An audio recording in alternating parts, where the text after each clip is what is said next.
मुझे हर वक्त ख्याली दुनिया में रहना अच्छा लगता है। नफरत है मुझे उससे जिसे लोग हकीकी जिंदगी कहते हैं।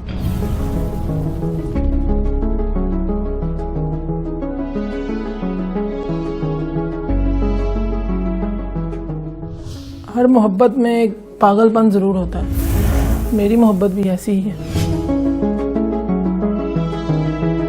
असली का शऊर न रहे तो जिंदगी एक कागजी फूल की मानंद हो जाती है।